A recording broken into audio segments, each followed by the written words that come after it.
Morning, girls. Our next topic is alteration of articles, section 14. A company has a statutory right to alter its articles to suit its requirements from time to time. But the power to alter is subject to the provisions of the Act and to the conditions contained in memorandum. അപ്പോൾ കമ്പനിക്ക് അങ്ങനെ അത്യാവശ്യം വരികയാണെങ്കിൽ articles of അസോസിയേഷനിൽ alterations വരുത്താം. പക്ഷേ അതെന്തിന് ഇതായിട്ടായിരിക്കണം എന്നാണ് പറയുന്നത്, subject to the provisions of companies act and to the conditions contained in memorandum.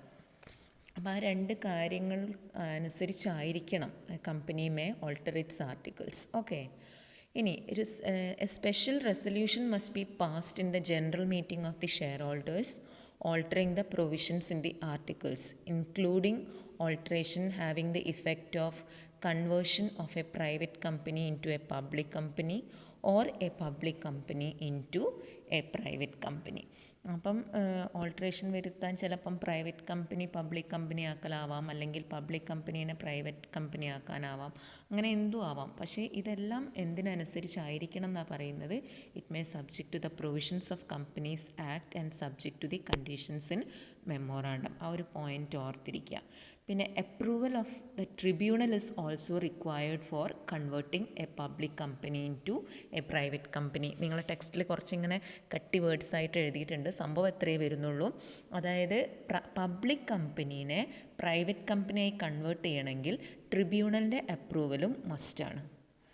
Okay, അല്ലെങ്കിൽ സ്പെഷ്യൽ റെസൊല്യൂഷൻ പാസ്സാക്കുക എന്നുള്ളതാണ്. പക്ഷേ പബ്ലിക് കമ്പനി പ്രൈവറ്റ് കമ്പനിയായി കൺവേർട്ട് ചെയ്യുന്നുണ്ടെങ്കിൽ approval of tribunal is must. Okay, then ഇനി എങ്ങനെയാണ് ഇത് മാറ്റുക എന്നുള്ളതാണ്. A copy of the resolution altering the articles and a copy of the order of the tribunal shall be filed with the registrar together with a printed copy of the altered articles within a period of 15 days in the prescribed manner.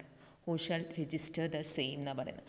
അപ്പോൾ ഇങ്ങനെ alterations വരുത്തിയിട്ടുണ്ടെങ്കിൽ റെസൊല്യൂഷൻ്റെ ഒരു copy, അതേമാതിരി altered മെമ്മോറാണ്ടത്തിൻ്റെ ഒരു copy, അതേമാതിരി copy of the order of the tribunal, ഈ 3 കാര്യങ്ങളും കൂടെ വെച്ചിട്ട് രജിസ്ട്രാർ അടുത്ത് ഫയൽ ചെയ്യണം. പിന്നെ എത്ര ദിവസത്തിനുള്ളിലാണ് പറയുന്നത്, within 15 days in the prescribed manner who shall register the. അപ്പോൾ അതിനനുസരിച്ചിട്ട് രജിസ്ട്രാർ രജിസ്റ്റർ ചെയ്തോളും. ഓക്കെ, അപ്പോൾ ഇത്രയാണ് ഓൾട്രേഷൻ ഓഫ് ആർട്ടിക്കിൾസിൽ വരേണ്ടത്. ഈ 3 points ശ്രദ്ധിച്ചിരിക്കണം.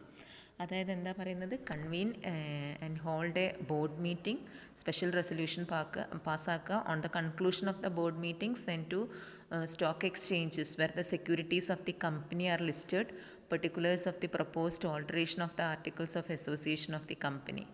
Then issue a notice of the general meeting along with explanatory statement to all members, directors and auditors of the company. Then also forward the copies of the notice of the general meeting to the concerned stock exchanges as per the listing agreement.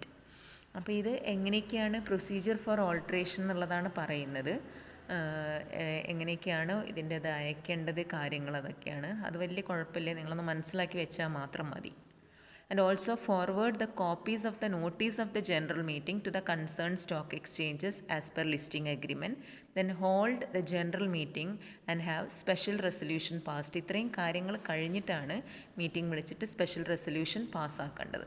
Then forward a copy of the proceedings of the general meeting to the concerned stock exchanges.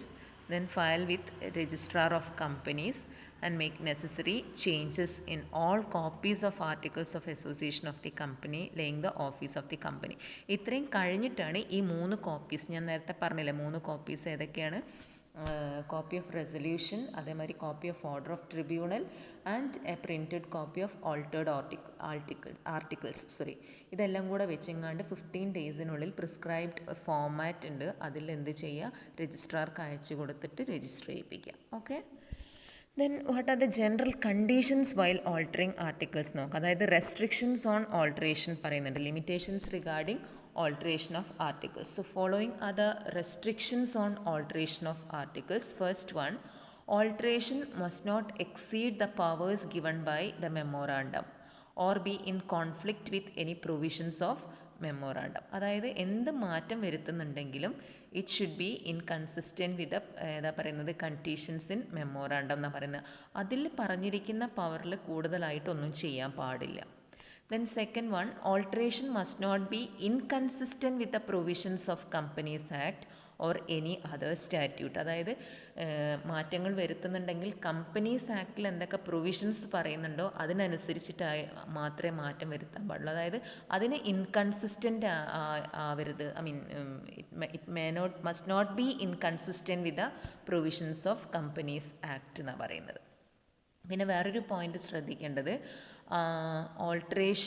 altered articles must not be include anything which is illegal or opposed to public policy or unlawful. അതായത് ഇല്ലീഗലായിട്ടുള്ള അല്ലെങ്കിൽ unlawful ആയിട്ടുള്ള കാര്യങ്ങളൊന്നും include ചെയ്യാൻ പാടില്ല ഈ altered ആർട്ടിക്കിൾസിൽ. Then alteration must not constitute a fraud on the minority by a majority. Then companies registered with chartable objects shall not alter the articles except with the previous approval of the central government. അതായത് charitable ആയിട്ടുള്ള എന്തെങ്കിലും ഒബ്ജക്റ്റായി വന്നിട്ടുള്ള company ആണെങ്കിൽ അവരൊരിക്കലും എന്താക്കാൻ പാടില്ല എന്നാണ് പറയുന്നത്, central ഗവൺമെൻറ്റിൻ്റെ അപ്രൂവൽ ഇല്ലാതെ മാറ്റാൻ പാടില്ല. A company cannot avoid contractual liability by altering its articles. അത് ചുരുക്കി പറഞ്ഞാൽ അത്രയേ ഉള്ളൂ. Alteration cannot be made so as to increase the liability of any member without his written consent എന്നാണ് പറയുന്നത്. അപ്പോൾ ഇത്രയും കാര്യങ്ങൾ ഓർത്തിരിക്കുക. These are the restrictions on alteration of articles. Okay,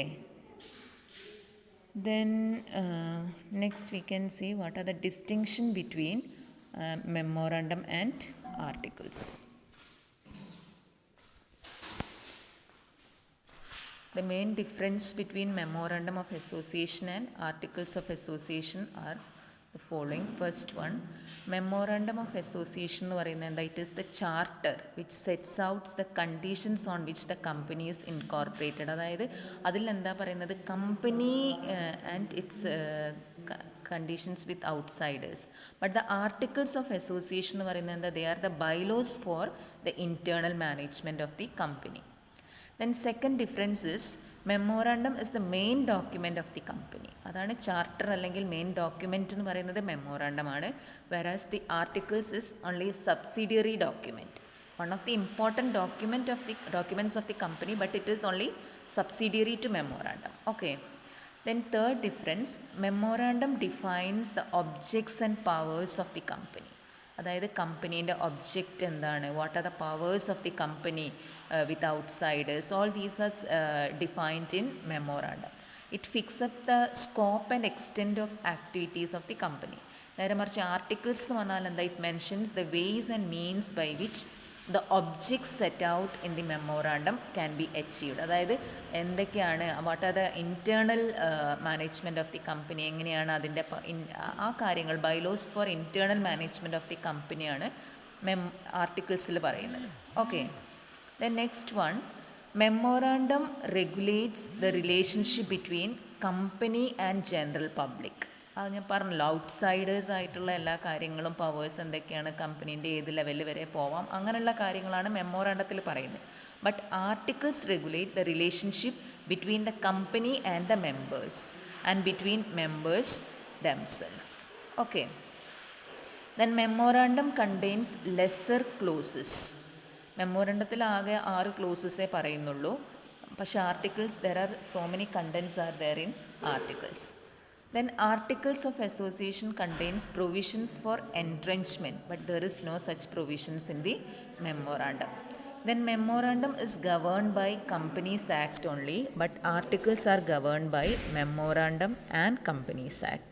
നേരത്തെ പറഞ്ഞല്ലോ, ആർട്ടിക്കിൾസിൽ മാറ്റം വരുത്തണം എന്നുണ്ടെങ്കിൽ അത് ഈ 2 ഇതിനും സബ്ജക്റ്റ് ചെയ്തും കൊണ്ടായിരിക്കണം. Then memorandum cannot be altered very easily, but articles can be altered very easily.